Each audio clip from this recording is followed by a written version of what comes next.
Sir ನಮಸ್ಕಾರ. Bangalore T V news ಚಾನೆಲ್ಗೆ ಸ್ವಾಗತ. ನಮ್ಮ ಬೆಂಗಳೂರು ಕಮ್ಮಗೊಂಡಳ್ಳಿಯಲ್ಲಿ ಶ್ರೀರಾಮನವಮಿ ತುಂಬ ಭರ್ಜರಿಯಾಗಿ ಕೊಂಡಾಡ್ತಾ ಇದ್ದಾರೆ. ನೀವು ಹಿರಿಯರು ನಮ್ಮ ಚಾನಲ್ಗೆ ಬಂದು ಭೇಟಿ ಮಾಡಿದ್ದಕ್ಕೆ ತುಂಬ ಧನ್ಯವಾದಗಳು. ಎಷ್ಟು ವರ್ಷದಿಂದ ನೀವು ಕಮ್ಮಗೊಂಡಳ್ಳಿಯಲ್ಲಿ ಶ್ರೀರಾಮನವಮಿನ ಕೊಂಡಾಡ್ತಾ ಇದ್ದೀರಾ? ಇದ್ರ ಬಗ್ಗೆ ನಿಮ್ಮ ಅನಿಸಿಕೆ ಏನು ಸರ್? ಸರ್, ನಾವು ಹತ್ತಿರ 1963-64ರಿಂದ ಈ ಶ್ರೀರಾಮ ಉತ್ಸವವನ್ನು 3 ದಿವಸ ಗ್ರ್ಯಾಂಡಾಗಿ ಮಾಡ್ಕೊತಾ ಬರ್ತಾ ಇದ್ದೀವಿ. ನಮ್ಮ ಹಿರಿಯರಿಂದ ಹಿಡಿದು 3rd ಜನರೇಷನ್ ಗಂಟ ಇದು ಕಂಟಿನ್ಯೂ ಆಗ್ತಾ ಇದೆ. ಈಗ 1963-64ರಿಂದ ಈಗ 2025 ಗಂಟ ಇದನ್ನು ಕಂಟಿನ್ಯೂ ಮಾಡ್ಕೊತಾ ಬರ್ತಾ ಇದ್ದೀವಿ. ಫಸ್ಟ್ ಡೇ ನಾವು ಗರುಡೋತ್ಸವ ಅನ್ನೋದು ಗರುಡ ವಾಹನದಲ್ಲಿ ಶ್ರೀರಾಮ ಲಕ್ಷ್ಮಣ ಸೀತಾ ಹನುಮತ್ ಸಮೇತ ಉತ್ಸವ ಇದನ್ನು ಮಾಡಿಕೊಂಡು ಈ ಕಂಪ್ಲೀಟ್ ಬೀದಿಗಳಲ್ಲಿ ಮೆರವಣಿಗೆ ಮಾಡ್ತಾ ಇದ್ದೀವಿ. ಸೆಕೆಂಡ್ ಡೇ ಬಂದುಬಿಟ್ಟು ಶ್ರೀ ಸೀತಾರಾಮ ಕಲ್ಯಾಣವನ್ನು ಅದ್ಧೂರಿಯಿಂದ, ದಟ್ ಮೀನ್ಸ್ ಎಲ್ಲರಿಗೂ ಗ್ರಾಮಸ್ಥರೆಲ್ಲ ಸೇರಿ ಊರಿನ ಮುಖ್ಯಸ್ಥರ ಮುಖಾಂತರ ಸೀತಾರಾಮ ಕಲ್ಯಾಣವನ್ನು ಮಾಡ್ಕೊಂಡು ಬರ್ತಾ ಇದ್ದೀವಿ. 3ನೇ ದಿವಸ ಸ್ವಾಮಿ ಸಮೇತ ಸೀತಾರಾಮ ಲಕ್ಷ್ಮಣ ಸೀತಾರಾಮ ಸಮೇತ ಪಾರುವೇಟ ಅನ್ನೋದನ್ನು ಪಾರುವೇಟ ವಸಂತೋತ್ಸವ ಎರಡೂ ಸೇರಿ 3ನೇ ದಿವಸ ಮಾಡ್ಕೊಂಡು ಬರ್ತಾ ಇದ್ದೀವಿ. ಐದನೇ ದಿವಸ ಗ್ರಾಮಸ್ಥರಿಗೆಲ್ಲ ಮಹಾನೈವೇದ್ಯವನ್ನು, ಮಹಾಮಂಗಲಾರತಿಯನ್ನು, ಪ್ರಸಾದವನ್ನು ಮನೆ ಮನೆಗೆ ವಿನಿಯೋಗ ಮಾಡ್ಕೊಂಡು ಬರ್ತಾ ಇದ್ದೀವಿ. ಸರ್ ನಿಮ್ಮ ಅನಿಸಿಕೆ ಏನು ಸರ್? ನೀವು ಹೇಳಿ ಸರ್, ನಿಮ್ಮ ಅನಿಸಿಕೆ ಏನು? ನಮ್ಮ ಅನಿಸಿಕೆ ಅಂದರೆ ನಾವು 63ರಿಂದ ಮಾಡ್ತಾ ಇದ್ದೀವಿ. ಬಟ್ ಎಲ್ಲರೂ ಒಟ್ಟಿಗೆ ಮಾಡಬೇಕೆಲ್ಲ. ಇದು ಒಬ್ಬರು ಇಬ್ಬರಿಗೆ ಮಾಡೋ ಕೆಲಸ ಅಲ್ಲ. ಊರು ಜನ ಎಲ್ಲ ಸೇರಿಕೊಂಡು ಇದೆಲ್ಲ ದೇವ್ರ ಉತ್ಸವ ಮಾಡ್ತಾಯಿದ್ದೀವಿ. ಓಕೆ, ನಾನು ತುಂಬ ಕಡೆ ನೋಡಿದ್ದೀನಿ, ಬೆಂಗಳೂರಲ್ಲಿ ತುಂಬ ಕಡೆ ತುಂಬ ಚೆನ್ನಾಗಿ ಮಾಡ್ತಾ ಇದ್ದಾರೆ. ಎಲ್ಲ ಕಡೆಗೆ ಕಂಪೇರ್ ಮಾಡಿದ್ರೆ ನಮ್ಮ ಕಮ್ಮಗೊಂಡಳ್ಳಿಲಿ ತುಂಬ ಭರ್ಜರಿಯಾಗಿ ಮಾಡ್ತಾ ಇದ್ದಾರೆ. ಇದು ಫೈನಾನ್ಸ್ ಎಲ್ಲ ಯಾವ ಥರ ಅರೇಂಜ್ ಮಾಡಿದ್ದೀರಾ, ಯಾವ ಥರ ಮೇಂಟೈನ್ ಮಾಡಿದ್ದೀರಾ? ಕಲೆಕ್ಷನ್ ಬಗ್ಗೆ ಏನಾದ್ರು ಹೇಳ್ತೀರಾ ಸರ್? ಸರ್, ನಾವು ಎಲ್ಲ ಒಂದು ಅಸೋಸಿಯೇಷನ್ ಶ್ರೀರಾಮ ಟೆಂಪಲ್ ಟ್ರಸ್ಟ್ ಅಂತ ಅಂದ್ಬಿಟ್ಟು ಒಂದು ಆರ್ಗನೈಜೇಷನ್ ಮಾಡ್ಕೊಂಡಿದ್ವಿ.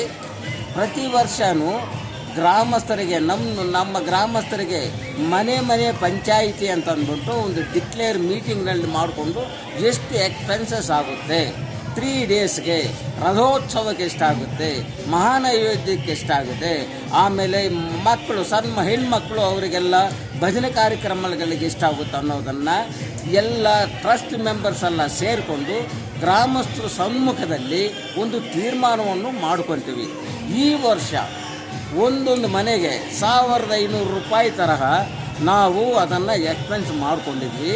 ನಮ್ಮ ಶ್ರೀರಾಮ ಟೆಂಪಲ್ ಟ್ರಸ್ಟ್ನಲ್ಲಿ ಮಿಕ್ಕಿದವರು ಅವರು ಅನಸುಪೂರ್ವಕವಾಗಿ ಎಷ್ಟು ಕೊಟ್ಟರು ಸಂತೋಷವಾಗಿ ಅದನ್ನು ಡೊನೇಟ್ ಮಾಡಿರೋದನ್ನು ನಾವು ತೊಗೊತೀವಿ.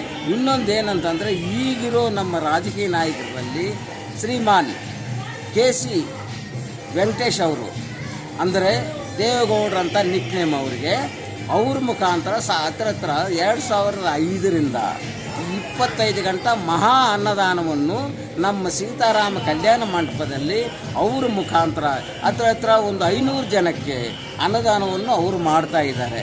ಅದು ಒಂದು ಅನ್ನದಾನವನ್ನು ಅವ್ರ ಮುಖಾಂತರ ಆಗ್ತಾಯಿದೆ. ಮಿಕ್ಕಿದ್ದು ಹಿರಿಯರು ಆಗಲಿ ಅವ್ರ ಮಕ್ಕಳಾಗಲಿ ಸ್ವಲ್ಪ ಮಿಸ್ಟ್ರಿ ಜೆ ಪೆಂಚನರಾವ್ನವರು ಇವರು ಇಂಡಸ್ಟ್ರಿಯಲಿಸ್ಟು, ಈ ಇಂಡಸ್ಟ್ರಿಯಲಿಸ್ಟು ನಮ್ಮವರು ಹಾಗೆ ಹೀಗೆ ಎಲ್ಲ ಸೇರಿಕೊಂಡು ಅವ್ರ ಮುಖಾಂತರ 5,000, 10,000, ಒಂದು 2,000, 3,000 ಈ ಥರ ಮುಖ್ಯಸ್ಥರು ಯಾರ್ಯಾರಿದ್ದಾರೋ ಈ ಕಡೆಗೆ ನಮ್ಮ ಅಲ್ಲಿಂದ ಈ ಕಡೆಗೆ ಬಂದು ಕಲಾನಗರ್ ರೋಡಲ್ಲಿ ಒಂದು ಉಭಯವನ್ನು ರೆಡ್ಡಿ ಸೋಭೆ ಅಂತ ಅಂದ್ಬಿಟ್ಟು ಒಂದು ಮಾಡಿಕೊಂಡಿದ್ವಿ. ಅವ್ರನ್ನ ಮನೆಗಾಗಲಿ 2,000 ಆಗಲಿ, 1,000 ಆಗಲಿ, 500 ಆಗಲಿ ಈ ಥರ ಡೊನೇಟ್ ಮಾಡಿ ಇದನ್ನು ಹತ್ರ 3 ಲ್ಯಾಕ್ಸ್ ರುಪೀಸು 3 ಡೇಸ್ಗೆ ಆಗುತ್ತೆ. ಈ 3 ಲ್ಯಾಕ್ಸ್ ರುಪೀಸು ಈ ಡೊನೇಷನ್ ಮುಖಾಂತರವಾಗಿ ನಮ್ಮ ಶ್ರೀರಾಮ ಟೆಂಪಲ್ ಟ್ರಸ್ಟ್ ಅದರ ಮುಖಾಂತರವಾಗಿ ಮನೆಗೆ 1,500 ರೂಪಾಯಿ ಹಾಕ್ಕೊಳ್ತೀವಲ್ಲ, ಆ ಅಮೌಂಟನ್ನ ಡೊನೇಟ್ ಮಾಡಿ ಎಲ್ಲರೂ ಆದಮೇಲೆ ಈ ಗ್ರಾಮಸ್ಥರನ್ನೆಲ್ಲ ಕರ್ಕೊಂಡು ಆ ಆಡಿಟಿಂಗು ಲೆಕ್ಕ ಪ್ರಕಾರವಾಗಿ ಎಲ್ಲರಿಗೂ ವಿನಿಯೋಗ ಮಾಡಿ ಮಹಾಪ್ರಸಾದವನ್ನು ಹಂಚಿಬಿಟ್ಟು ಅದನ್ನು ಎಲ್ಲರಿಗೂ ವಿಶದೀಕರಿಸಿ ನಾವು ಅದನ್ನು ಹಿರಿಯರು ಆಮೇಲೆ ಈಗಿರೋ ಯೂತ್ಸ್ಗೂ ಎಲ್ಲರಿಗೂ ಎಲ್ಲ ಲೆಕ್ಕ ಆಡಿಟಿಂಗ್ನಲ್ಲಿ ಅವ್ರಿಗೆ ವ್ಯವಹರಿಸ್ತೀವಿ. ಬೇರೆ ಯಾರಾದರೂ ಮುಖ್ಯವಾದ ದೊಡ್ಡ ರಾಜಕಾರಣಿಗಳಿಂದ ಏನಾದರೂ ಬೆಂಬಲ ಸಿಗ್ತಾ ಇದೆಯಾ ಸರ್? ಬೆಂಬಲ ಈಗ ಇದಕ್ಕೂ ಮುಂಚೆ ಅಂತಂದರೆ 1063ರಿಂದ 1076 ಗಂಟ ನಾವು ನಮ್ಮ ಏರಿಯಾದಲ್ಲಿ ಗ್ರಾಮ ಪಂಚಾಯಿತಿ ಆದಮೇಲೆ ಪ್ರಮುಖವಾಗಿ ಗ್ರಾಮ ಪಂಚಾಯಿತಿ ಚೇರ್ಮನ್ರು ಸಪೋರ್ಟ್ ಮಾಡ್ತಾಯಿದ್ರು. ಆಮೇಲೆ ಗ್ರಾಮ ಪಂಚಾಯಿತಿ ಸದಸ್ಯರು ಸಪೋರ್ಟ್ ಮಾಡ್ತಾಯಿದ್ರು. ಅದಾದಮೇಲೆ ನಮಗೆ CMC ಆಯಿತು ಯಾವಾಗ 1991ನಲ್ಲಿ. ಆ ಟೈಮ್ನಲ್ಲಿ S. ರಮೇಶ್ ಅವರು MLA ಆಗಿದ್ದರು. ಅವರು ನಮಗೆ ಪೂರ್ತಿ ಬೆಂಬಲ ಕೊಡ್ತಾಯಿದ್ರು. ಅದಾದಮೇಲೆ KC ಅಶೋಕ್ ಅವರು CMC ಪ್ರೆಸಿಡೆಂಟ್ ಆಗಿದ್ದರು. ಅವರು ಪೂರ್ತಿ ಬೆಂಬಲ ಕೊಡ್ತಾಯಿದ್ರು. ಅದಾದಮೇಲೆ ನಮಗೆ ಈಗ S. ಮುನ್ರಾಜನ್ ಅವರು 2008ರಿಂದ ನಮಗೆ ಶ್ರೀಮಾನ್ ದೇವೇಗೌಡರಿಂದ ಪರಿಚಯ ಮಾಡಿಕೊಟ್ರು. ಆವತ್ತು ನಮ್ಮ ಶ್ರೀರಾಮ ಟೆಂಪಲ್ ಟ್ರಸ್ಟ್ ಮುಖಾಂತರ ಸೀತಾರಾಮ ಕಲ್ಯಾಣ ಮಂಟಪವನ್ನು ಈ 25ಗೆ 60 ಶ್ರೀ ಹರೇಂದ್ರನಾಥ್ ಶ್ರೀರಾಮ ಶೆಟ್ಟಿಯವರ ಪುತ್ರರಾದ ಹರೇಂದ್ರನಾಥ್ರವರು ನಮಗೆ ಫ್ರೀ ಲ್ಯಾಂಡ್ ಕೊಟ್ಟರು 1971ರಲ್ಲಿ. ಆ ಪ್ಲೇಸ್ನಲ್ಲಿ ಸೀತಾರಾಮ ಕಲ್ಯಾಣ ಮಂಟಪವನ್ನು ಎಸ್ ಮುನ್ರಾಜು 2008ರಲ್ಲಿ ದೇವೇಗೌಡರು ಮುಖಾಂತರ ಆ ಕಲ್ಯಾಣ ಮಂಟಪವನ್ನು ಅದರಲ್ಲಿ ನಮ್ಮ ಗ್ರಾಮ ಮುಖಾಂತರ ಅನ್ನದಾನವನ್ನು ಪ್ರತಿಯೊಂದು ಶ್ರೀರಾಮನವಮಿಗೆ ಅನ್ನದಾನವನ್ನು ಅದನ್ನು ಕೊಡ್ತಾ ಇದ್ದಾರೆ. ಈಗ ಕ್ಷೇತ್ರವಾರು ನಮ್ಮ ದಾಸರಳ್ಳಿ ಕ್ಷೇತ್ರವಾರು ಪ್ರತಿಯೊಂದು MLA ಆಗಲಿ ಗ್ರಾಮಸ್ಥರವರು ಎಲ್ಲರೂ ನಮಗೆ ಒಳ್ಳೆ ಬೆಂಬಲ ಕೊಡ್ತಾ ಇದ್ದಾರೆ ಸರ್. ಓಕೆ, ಧನ್ಯವಾದಗಳು ಸರ್. ಧನ್ಯವಾದಗಳು. Thank you sir.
Ini